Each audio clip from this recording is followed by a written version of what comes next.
February 20th, 1974, 14:37 hours. Lubang Island, Philippines. Norio Suzuki, a 24-year-old Japanese hippie with shoulder-length hair and a backpack held together with duct tape, stood frozen in the Philippine jungle. 20 feet away, partially concealed behind a massive tree trunk, a rifle barrel pointed directly at his chest. Behind that rifle was a man who shouldn't exist. The figure that emerged from the foliage wore a tattered Imperial Japanese Army uniform patched with tree bark and animal hide. His boots were wrapped in layers of cloth and vine. His rifle, a Type 99 Arisaka, gleamed with oil despite being manufactured in 1943. His eyes, sunken but alert, studied Suzuki with the intensity of a predator evaluating prey. "Don't move," the man said in Japanese, his voice hoarse from decades of disuse. "Identify yourself. Who sent you? What unit?" Suzuki's hands shook as he raised them slowly. "My name is Suzuki Norio. I'm from Japan. The war is over. It ended in 1945. You're Lieutenant Hiroo Onoda, right? I've been searching for you. Please, you have to come home." The rifle didn't waver. "The war ended? Is that what they're telling people now?" The lieutenant's laugh was sharp, bitter. "I've heard that lie for 30 years. Every time, it's more elaborate. Fake newspapers, forged documents, actors pretending to be relatives. Now they send hippies." He stepped closer, and Suzuki could see his face clearly, weathered like ancient leather, scars across his cheeks and arms, eyes that had seen things no human should witness for 3 decades. "Tell me," Onoda continued, his finger resting on the trigger, "if the war ended in 1945, why am I still receiving supply drops? Why do enemy patrols still search for me? Why are there still military operations on this island? Try again, and this time, tell me the truth. Because if you lie, I'll know, and you won't leave this jungle." What Suzuki didn't know, what nobody except Onoda understood in that moment, was that he was negotiating with a man who had killed 30 people in the past 29 years. A man who had survived 10,947 days of combat operations alone. A man who had been transformed by the Imperial Japanese Army into a weapon so perfect, so absolutely committed to his mission, that reality itself had become negotiable. The war had ended in August 1945, but nobody had told Lieutenant Onoda's war to stop, and his war had very different rules. December 26, 1944, Lubang Island, Philippines. 29 years earlier, Second Lieutenant Hiroo Onoda stepped off the transport ship onto the dock at Tilak Harbor with orders that would destroy his life. He was 22 years old, trained at the Nakano School, the Imperial Japanese Army's intelligence and guerrilla warfare academy. His orders, signed by Major Yoshimi Taniguchi, were explicit and simple: conduct guerrilla operations. Deny the enemy use of the island. Do not surrender. Do not commit suicide. We will return for you. The last line of his orders would echo for 3 decades. It may take 3 years, it may take 5, but whatever happens, we'll come back for you. The island garrison commander, a conventional infantry officer, looked at Onoda's orders and laughed. "Guerrilla operations? The Americans will be here in weeks. We'll fight them on the beaches, hold them in the mountains, and die with honor. There's no time for your intelligence school games." 2 months later, that commander was dead. The Americans came on February 28, 1945, with overwhelming force. The conventional garrison lasted 4 days before collapsing. Officers committed suicide. Soldiers surrendered or scattered into the jungle. The organized defense disintegrated like paper in rain. But Onoda, following his Nakano School training precisely, had already gone underground with 3 other soldiers: Private Yuichi Akatsu, Corporal Shoichi Shimada, and Private First Class Kenshichi Kozuka. They had cached weapons, supplies, and equipment in the mountains. They had established observation posts. They had mapped escape routes. While the conventional force died fighting a battle they couldn't win, Onoda's team disappeared into terrain they would control for decades. By March 1945, the Americans controlled Lubang. By August 1945, Japan had surrendered. By September 1945, American forces were preparing to leave the island, their mission complete. Except nobody told Onoda. August 17, 1945, Lubang Island Mountains. American aircraft dropped leaflets across the island. Thousands of them, fluttering down like strange snow. Onoda watched from concealment as they fell, then waited until darkness to collect several. The leaflets were in Japanese. Perfect Japanese. They announced Japan's surrender. They included photographs of the ceremony aboard USS Missouri. They contained a personal message from Emperor Hirohito. They urged remaining Japanese soldiers to surrender to Allied forces and return home with honor. Onoda read them 3 times. Then he burned them. This is exactly what Major Taniguchi warned us about. He told his 3 companions that night. The enemy will use sophisticated psychological warfare. They'll forge documents. They'll create false surrender announcements.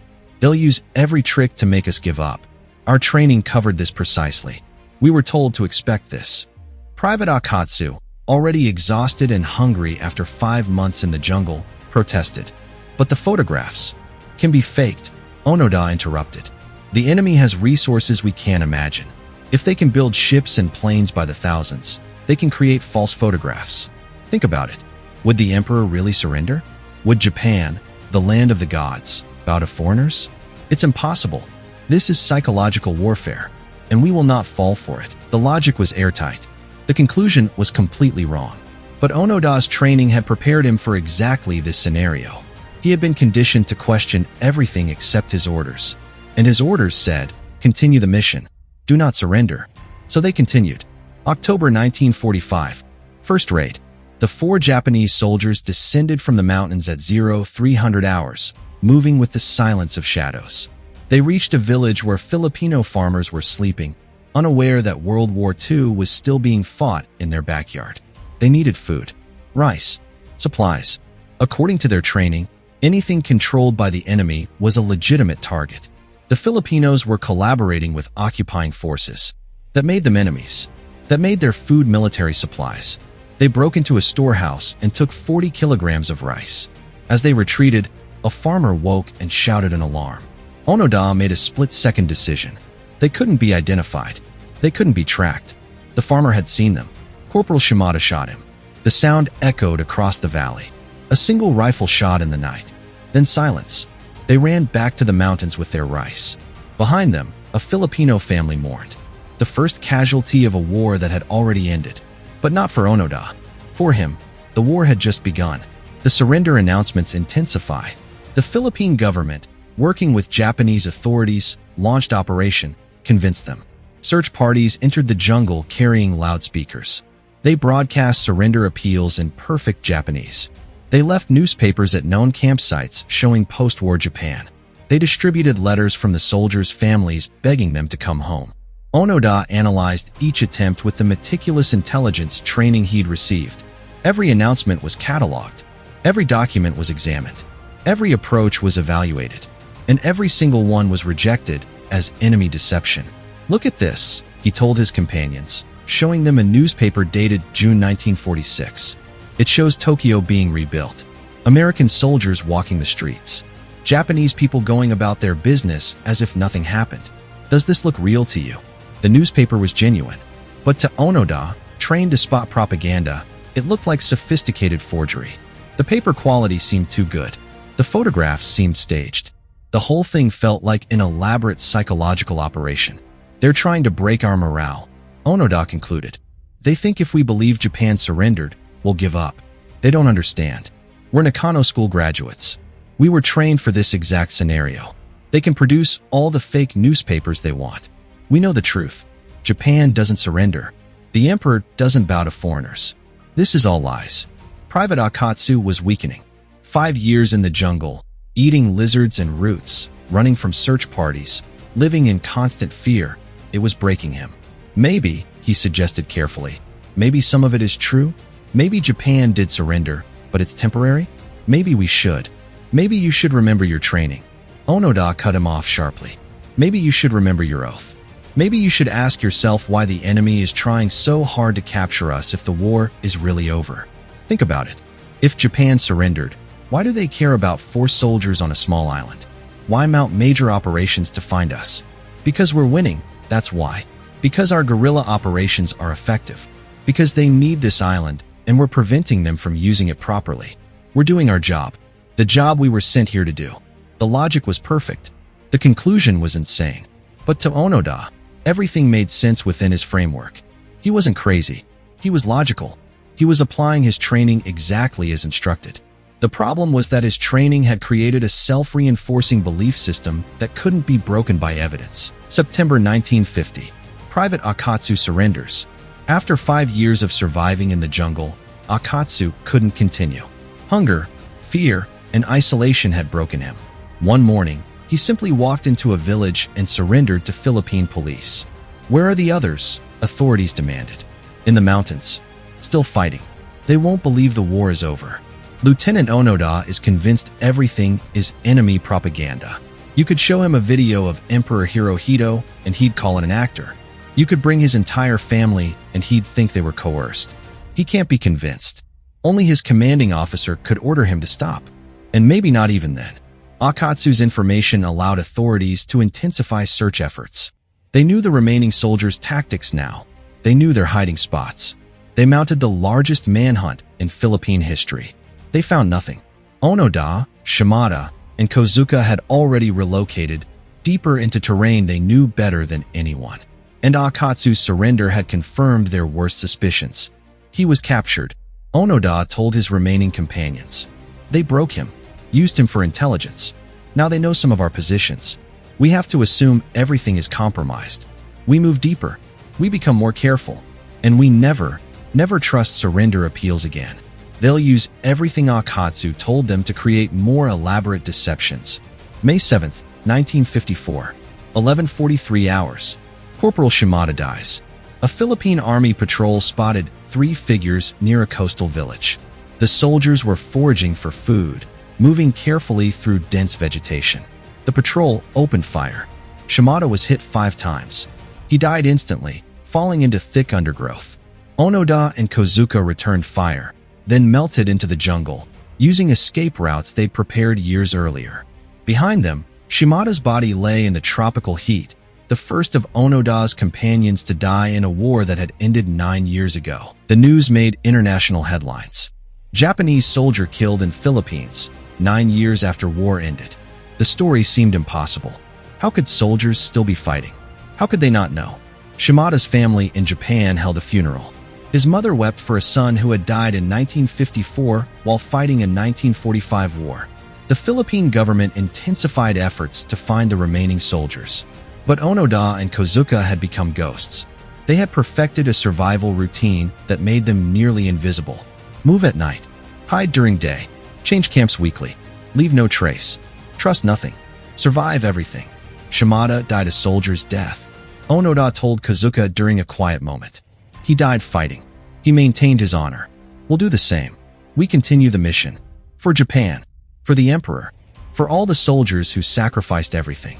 We don't stop until we receive orders. And we've received no orders. So we fight. The brother who couldn't convince him. The Japanese government made its most elaborate attempt yet. They flew Onoda's older brother, Tadao, to Lubang Island. For 3 days, Tadao walked through the jungle with loudspeakers, calling his brother's name. "Hiro, it's Tadao, your brother. Please, you have to come home. Mother is dying. She wants to see you. The war ended 14 years ago. Please, I'm begging you. Come home." 200 yards away, hidden in dense foliage, Onoda listened. He studied the man through binoculars. The voice sounded right. The face looked familiar, aged but recognizable. The emotional appeal seemed genuine. "It's a very good actor," Onoda told Kozuka. "They've had 14 years to study me. They know about my family. They found someone who looks like my brother, trained him to mimic the voice, gave him photos and personal details. This is sophisticated psychological warfare. Impressive, actually. Almost convinced me for a moment." "Are you sure?" Kozuka asked quietly. "What if it really is your brother? If it's really him?" Onoda reasoned. "Then he's been captured and coerced. They're using him against me. Either way, responding would be a mistake. We maintain operational security. We do not break silence. That's what they want. They want us to reveal our positions. It's a trap." Tadao Onoda returned to Japan having failed completely. He told his mother that Hiro was probably dead.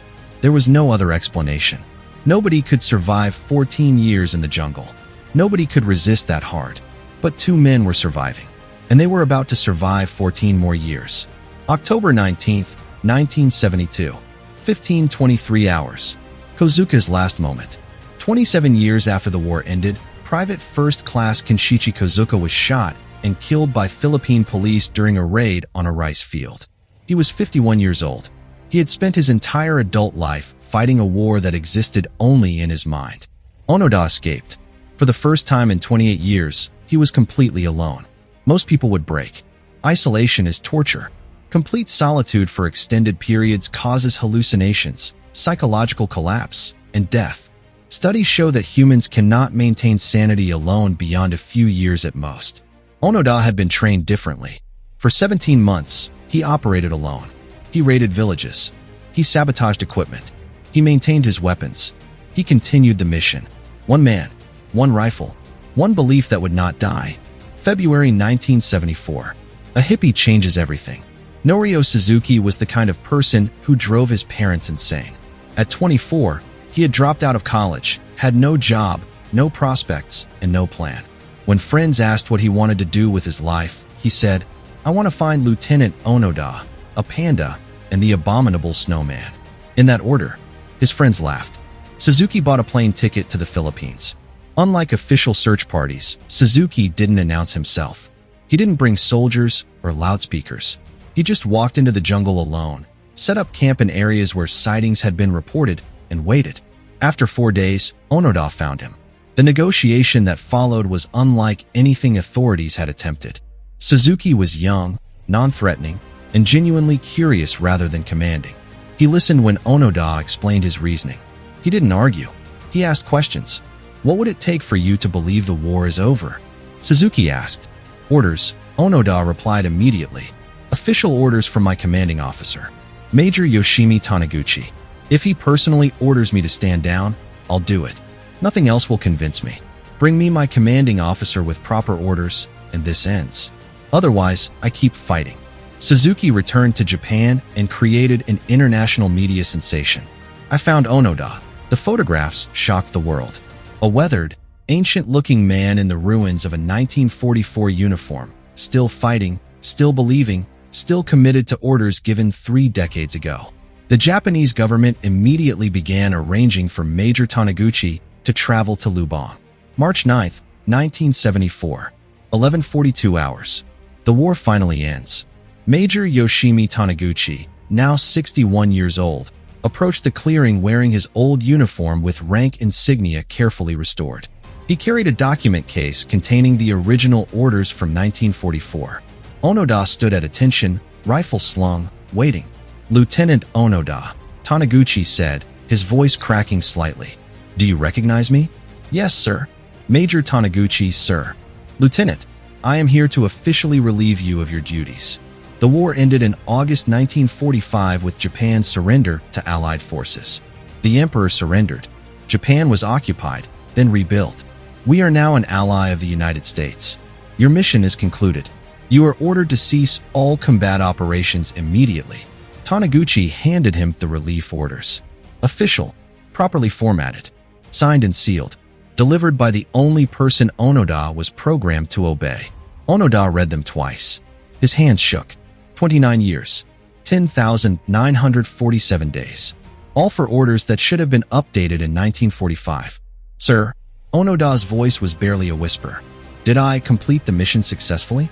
Taniguchi's eyes filled with tears. "You did, Lieutenant. Beyond anyone's expectations. But now you can rest. The mission is over." Onoda came to attention one last time, saluted, and surrendered his rifle. The war, his war, finally ended. The aftermath destroyed him in ways the jungle never could. Onoda returned to a Japan he didn't recognize. The defeated nation of 1944 had become an economic superpower. Cities gleamed with neon. Cars filled the streets. Technology he couldn't comprehend had become everyday reality. His mother had died in 1967, still mourning him. His friends were strangers with careers and grandchildren. He was 52 years old, but had lived only 22 years of normal life. Philippine authorities initially wanted to charge him with murder. 30 people had died during his 30-year war, but President Marcos granted a full pardon. He was a soldier following orders. The families of the dead didn't agree. They wanted justice. But Onoda was now an international celebrity. a symbol of loyalty to some and fanaticism to others. Prosecution was politically impossible. Onoda himself couldn't process what he'd done. "I followed orders," he told reporters. "I did my duty. How can I be blamed for that?" But at night, he saw the faces of people he'd killed. Filipino farmers who had been trying to feed their families. Police officers who had been trying to do their jobs.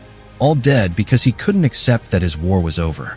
In 1975, unable to adjust, Onoda moved to Brazil and started a cattle ranch. He married, built a quiet life, and tried to forget. But the nightmares never stopped. He would wake thinking he was still in the jungle, still fighting, still waiting for orders. He returned to Lubang in 1996 to apologize. He met with families of those he'd killed. He donated money for education. He bowed deeply and repeatedly. "I cannot undo what I did. I cannot bring them back. I was following orders. But they were innocent. Their deaths are my burden forever." In 2010, at 88, Onoda gave his final interview. "Was I a hero or a fool?" he asked. "I still don't know. I followed my orders perfectly. I survived impossible odds. I never surrendered. But I also wasted 30 years and killed innocent people for a war that was already over." The Japanese military created a soldier who couldn't be broken. But they also created a man who couldn't accept reality. "I was the perfect weapon. And weapons don't have happy endings." Hiroo Onoda died on January 16, 2014, at age 91. His obituary wrestled with how to describe him. The last soldier of World War II. A symbol of loyalty. A cautionary tale. A victim of indoctrination. A murderer. A survivor. A tragedy. He was all of these things. The jungle on Lubang still stands. Occasionally, hikers find his old camps. Rusted ammunition tins. Hidden observation posts.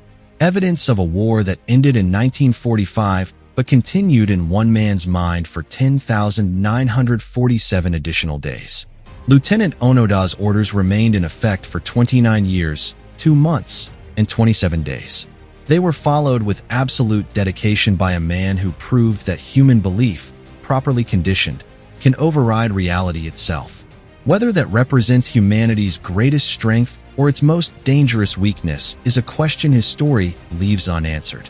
The forgotten soldier remembered the war long after everyone else moved on. And when he finally came home, he discovered he'd been fighting alone all along. Not against Americans, not against Filipinos, but against a truth he'd been trained too well to deny. The war ended in 1945. Lieutenant Onoda's war ended in 1974. And the psychological war he fought against himself lasted until January 16, 2014, when he finally stopped fighting altogether.